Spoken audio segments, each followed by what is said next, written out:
Terima kasih Anda masih bersama kami di The Interview dengan tema percepatan pembangunan kawasan perbatasan negara. Dan Pak Endang, di sini kalau kita melihat percepatan pembangunan kawasan perbatasan ini, bagaimana Anda sendiri dari Kadin melihat sambutan dari pihak swasta untuk percepatan pembangunan ini? Kalau pihak dari swasta sih positif saja, karena terakhir kemarin kita juga dengan Pak Deputi, dengan Pak Gumawan Pauji selaku Kepala BNPB melakukan cross check ke sana. Hanya saja harapan dan keinginan kita adalah kita tahu semua lah bagaimana sih sebuah birokrasi pengurusan perizinan yang jadi masalah.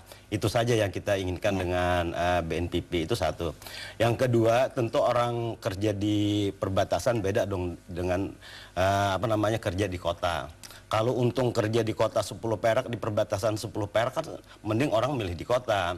Akan tetapi yang kita ajak adalah pengusaha-pengusaha nasional yang mempunyai idealisme, saya kira. Kalau tidak akan mungkin.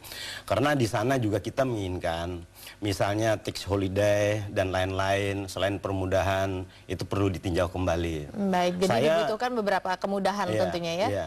Saya melihat di sana sangat potensi sekali. Mungkin Kalimantan Barat kalau wilayah perbatasan itu bisa dibuka, itu saya lihat boksitnya, batu baranya, kemudian kelapa sawitnya cukup besar. Salah satu contoh, ada di salah satu kabupaten yang sudah melakukan penanaman sebanyak kurang lebih 100.000 sampai 120.000 hektar.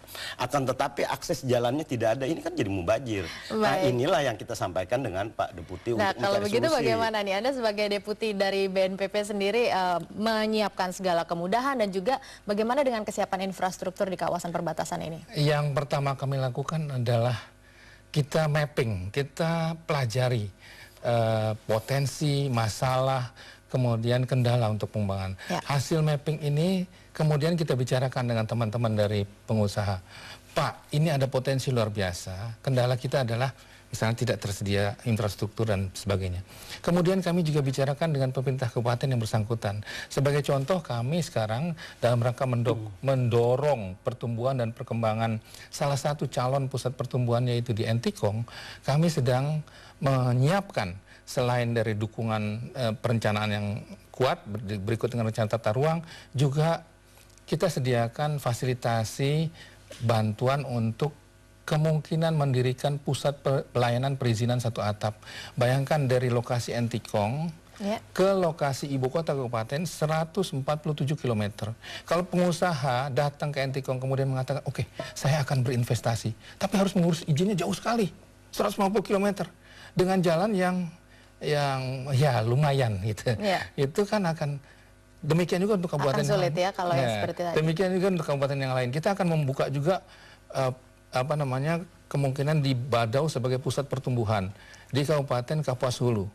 Jalannya dari Badau ke Kabupaten Kapuas, ibu kota kabupaten diputusi bahwa 225 km dengan jalan yang off-road. Kalau begitu kesiapan dari pemerintah untuk memberikan pelayanan satu atap ini sejauh ini bagaimana, Pak? Ini yang sedang kita siapkan. Kalau KUA peraturannya sudah ada, peraturan Menteri Dalam Negeri tentang pelayanan perizinan satu atap, tinggal menyiapkan sumber daya manusia, softwarenya, sehingga izin-izin yang dikeluarkan di lokasi in situ, permit in situ itu sinkron dengan permit yang dikeluarkan di kantor kabupaten. Nah, ini kan memerlukan, tapi ini teknologi saja. Ini semua teknologi informasi yang bisa kita lakukan. Tinggal SDM-nya siap untuk mengoperasikannya. Tinggal SDM-nya kita bina, kita latih dan sebagainya. Kalau ini bisa dilakukan, investor datang ke lokasi, kemudian mereka dapatkan izin dan kemudahan-kemudahan yang lain. Ada lagi yang juga sudah dijanjikan oleh undang-undang. Apa itu, Pak? Undang-undang tentang penanaman modal itu menyebutkan bahwa investor yang menanamkan modalnya di kawasan perbatasan itu mendapatkan keringanan. Keringanannya macam-macam, dari pajak pertambahan nilai PPN, kemudian pajak penghasilan badan, pajak penghasilan orang, termasuk penundaan pembayaran PBB dapat ditunda juga. Ini semua ada skimnya yang nanti kita harus bicarakan lebih lanjut, detaileringnya dengan Kementerian Keuangan, bagaimana kita bisa memberikan sesuai dengan aturan undang-undang ini kepada investor. Jadi kita dengan mengajak investor ini bisa katakanlah investor membangun kota baru sepenuhnya oleh investor. Baik, kalau begitu bisa kita lihat memang pemerintah sudah menyiapkan dan investor juga sepertinya sudah sangat antusias untuk membangun kawasan perbatasan ini. Tapi kita akan membahas mengenai kesiapan sumber daya manusia dan sumber daya yang ada di kawasan perbatasan setelah commercial break. Dan pemirsa jangan kemana-mana, ada interview akan kembali setelah commercial break, tetaplah bersama kami.